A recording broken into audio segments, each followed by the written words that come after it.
दोस्तों आज हम करेंगे इंडिया की मोस्ट वायलेंट मूवी की एक्सप्लेनेशन जिसका नाम है किल। तो चलिए शुरू करते हैं। मूवी की शुरुआत में हम अम्बरीश और वीरेश को देखते हैं। दोनों दोस्त हैं और दोनों ही एनएसजी कमांडर है।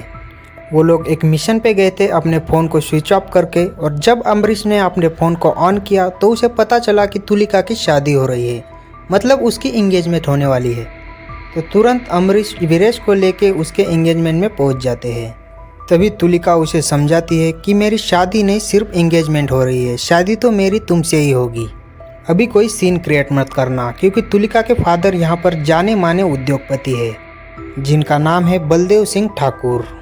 तुलिका उसे बोलती है कल हम दिल्ली के लिए रवाना होंगे, तुम भी उधर से ट्रेन पकड़ लेना, फिर तुम अमृतसर चले जाना। फिर मैं भी पापा को बता दूंगी कि मैं शादी तो तुमसे ही करूँगी।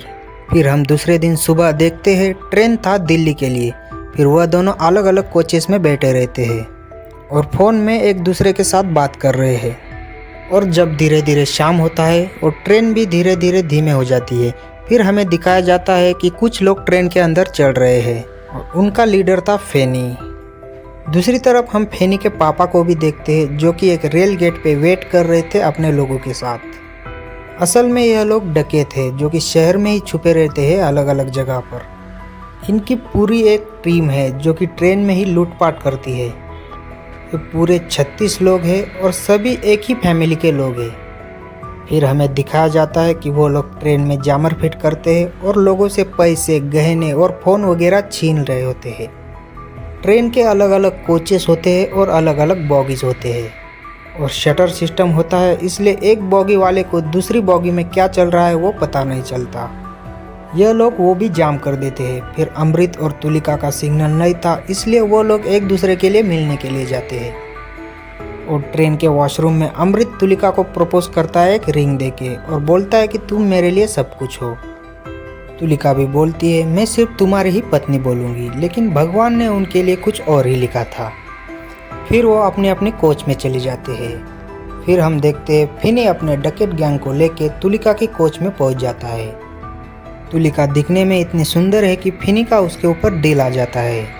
फिनी उसको बोलता है कि तुझे देख के मेरा अलग अलग फीलिंग्स उठ रहा है।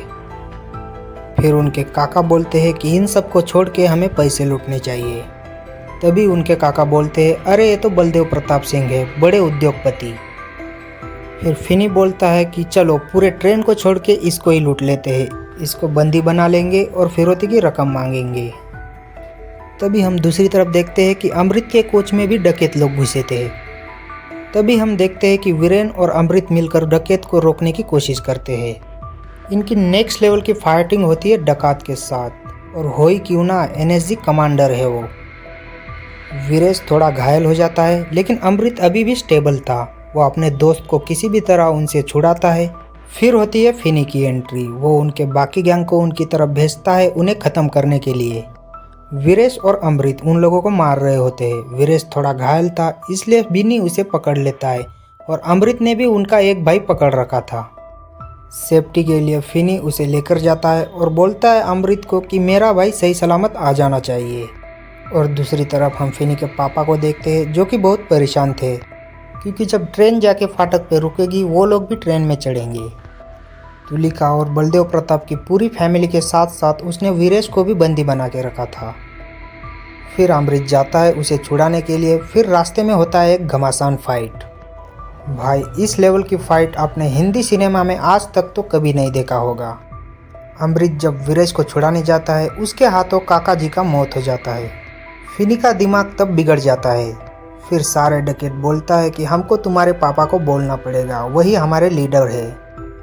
फिनी पहले मना करता है। फिनी बोलता है कि मुझे उस फौजी का सर चाहिए। फिर वह जाते हैं अमृत को मारने के लिए, लेकिन उनके हाथ लगता है मौत। अमृत उनको इतने भयानक तरीके से मारता है कि फिनी की रूह कांप जाती है। इससे पहले उसने ऐसा ब्रूटल खून कभी नहीं देखा था। फिर दूसरे कोच में जब वो तुलिका को ढाल बनाने की कोशिश करता है, तब वो देखता है कि अमृत तड़प रहा है। तब वो समझ जाता है कि इससे इसका प्यार है। तब वो तुलिका को ढाल बना के अमृत को अपने कोच से दूर रखता है। तब हम दूसरी तरफ देखते हैं कि जिन कोचेस में अमृत ने सबको मारा था, उस कोच में कुछ लोगों ने आग जलाया था। तब एक स्टेशन मास्टर ने देख के आरबीएफ को कॉल कर दिया था।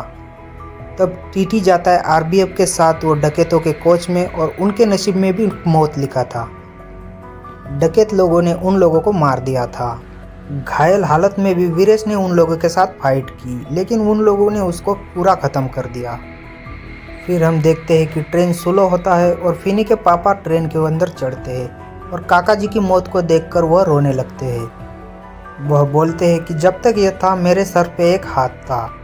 फिर फिनी बोलता है कि ट्रेन में बलदेव सिंह है, अगर हम इसे उठा लेते हैं उनकी फैमिली के साथ तो हमें अच्छा पैसा मिलेगा और जो भी मरे हैं उनके घर पे भी पैसा हमको पहुंचाना पड़ेगा।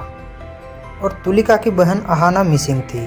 तुलिका अमृत से बोलती है कि मेरी बहन को बचा लेना। फिर फिनी के पापा बोलते हैं कि उसको हम ऐसे जिंदा नहीं छोड़ सकते, वह हमारे पूरे परिवार को ख़त्म कर रहा है। फिर हम देखते हैं कि बिनी तुलिका के बाल पकड़ता है और अमृत के सामने ही दूसरे कोच के दरवाजे पर तुलिका को जान से मार देता है। अमृत चाह के भी तुलिका को बचा नहीं पा रहा था, क्योंकि ऑलरेडी दूसरे कोच में उसे पकड़ के रखा था और उसके पीठ में छुरा घोंस के रखा था। तुलिका के मरने के बाद मानो अमृत टूट चुका था। उसके बाद जिंदा रहने के लिए कोई वजह नहीं थी और जो प्रॉमिस उसने तुलिका से किया था कि उसकी बहन आहाना को वो ढूंढ के लाएगा, वही प्रॉमिस निभाने के लिए अमृत फ्लैशबैक करता है और वो सबको मारता है। और हम देखते हैं कि अलग अलग कोचेस पे लाशें लटक रही है। फिनी और पापा उसको देख के घबरा रहे हैं, इतने लोगों को इसने कैसे मार दिया। फिर फिनी बोलता है कि हम लोगों से गलती हो गया कि हमने उसकी गर्लफ्रेंड को मार दिया। अगर वो जिंदा भी होती तो हमारे चांसेस थे कि हम बच जाए। हम एक काम करते हैं, इस ट्रेन से उतर जाते हैं। फिर उसके पापा बोलते हैं बलदेव सिंह के बारे में तुम्हें पता है, अगर हम नीचे उतरे तो हमें कहीं से भी ढूंढ के हमें मरवा देगा। अगर हमको जिंदा रहना है तो इन सबको मारना पड़ेगा। लेकिन डकैत की गैंग में जितने भी लोग बचे थे वो जाने के लिए तैयार नहीं थे, क्योंकि इतनी भयानक मौत उन्होंने कभी नहीं देखी थी।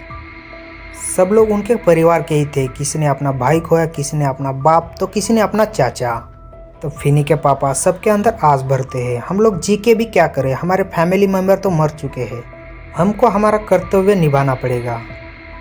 फिर वो लोग जाते हैं अमृत को मारने के लिए, लेकिन अमृत तो मानो पूरा पागल हो चुका था, क्योंकि तुलिका बची नहीं थी, उसके पास कोई होप नहीं था। अमृत ने अपने दोस्त वीरेश को भी खो दिया था। फिर एक के बाद एक डकैत उसके पास जाके रहे, लेकिन अमृत सबको मौत के घाट उतारता रहा। उसने एक सेविंग फोन से फेनी के फादर के सर को ही जला दिया। फिर फेनी के साथ उसका हैंड टू हैंड कॉम्बैक होता है। फिर फेनी उसे घायल कर देता है, लेकिन एंड में अमृत उसे मार डालता है। फिर पूरे ट्रेन में एक भी डकैत बचे नहीं थे। फिर वो आहाना को लेते हैं और बलदेव के हाथ में थमा देते हैं। उसकी हालत बहुत ही खराब थी। फिर वो ट्रेन से उतरता है और देखता है कि बाकी कमांडर भी आ रहे थे। लास्ट में हमें दिखाया जाता है कि अमृत धीरे धीरे बेहोश होता है। तभी वह महसूस करता है कि तुलिका का हाथ उसके हाथ में है। वह एक ड्रीम देख रहा था और अपने पुराने दिनों को याद कर रहा था। लेकिन मैं बोलूँगा कि बॉलीवुड में एक बेहतरीन सीन था जो हॉलीवुड को फाइट में टक्कर देगा। इस वांटेड मूवी की स्टोरी आपको कैसी लगी कमेंट सेक्शन में ज़रूर बताना। अगर वीडियो अच्छा लगा हो तो वीडियो को लाइक और चैनल को सब्सक्राइब जरूर कर देना।